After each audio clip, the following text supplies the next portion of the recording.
5 जुलैचा मेळावा राजकीय नाही, संजय राऊत यांचा स्पष्ट मजकूर। आज संजय राऊत यांनी 5 जुलैच्या विजयी मेळाव्याबाबत स्पष्ट वक्तव्य केलं आहे। हा मेळावा काही राजकीय नाही। काल रात्री त्यांनी राज ठाकरेंशी तसेच उद्धव ठाकरेंशी संवाद साधला असून विजय जल्लोषासाठी दोन्ही पक्ष तयारीत आहे त्यांनी सांगितले। राऊत यांच्या मते हा मोर्चा मराठी अभिमानासाठी आहे आणि हिंदी अनिवार्यतेच्या विरोधात विजय उत्सवासारखा ठरेल।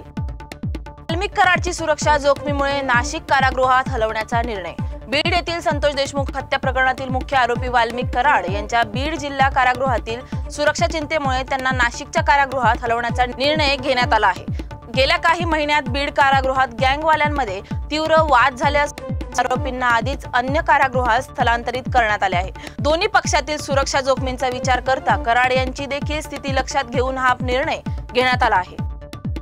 माळीनगरमध्ये भक्तिरसात रंगणारी पालखी, आजचा मुक्काम बोरगाव।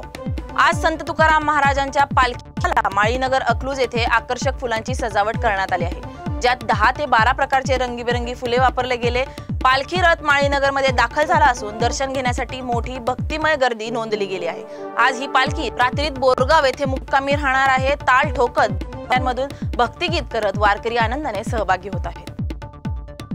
शिवसेना ठाकरे गटाचे आमदार आदित्य ठाकरे आणि मनसेचे नेते अमित ठाकरे यांच्या बॉम्बे शाळेचा संदर्भ देत मुख्यमंत्री देवेंद्र फडणवीस यांनी ठाकरे गटाचे प्रमुख उद्धव ठाकरे आणि मनसे प्रमुख राज ठाकरे यांच्यावर निशाणा साधला आहे। देवेंद्र फडणवीसांच्या या टीकेवर आता मनसेचे नेते संदीप देशपांडे यांनी प्रत्युत्तर देत बॉम्बे स्कॉटिश महाराष्ट्रातील शाळा असून राज्य सरकारने परवानगी दिलेलीच ती शाळा आहे ना, बॉम्बे स्कॉटिश शाळेत शिकण्यात गैर काय असा प्रश्न संदीप देशपांडेंनी विचारला आहे। बॉम्बे स्कॉटिश शाळा वाईट आहे असं देवेंद्र फडणवीसांना म्हणायचंय का?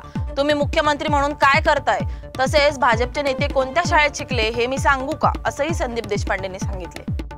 आज हिमाचल प्रदेशात गतीची घंटा वाजली। मंडी जिल्ह्यात सोमवारी रात्री ढगफुटीचे 10 प्रसंग घडले, ज्यामुळे पुराचा जोरदार विळखा उमटला।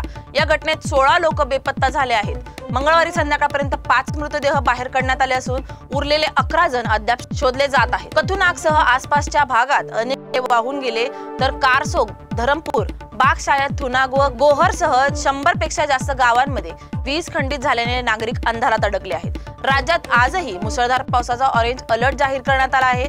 यासह उत्तर प्रदेशातील वाराणसी येथे गंगेच्या पाण्याची पातळी दर तासाला 50 मीटर वेगाने वाढली असून 24 तासात 2 मीटर ओरळी झाली। मणिकर्णिका घाटावर पाणी पोहोचल्याने घाट व गंगा दरवाजाचा संपर्क तुटला आहे। लखीमपूरमध्ये शारदा नदीकाठी पूरग्रस्त परिस्थिती ही चिंताजनक आहे।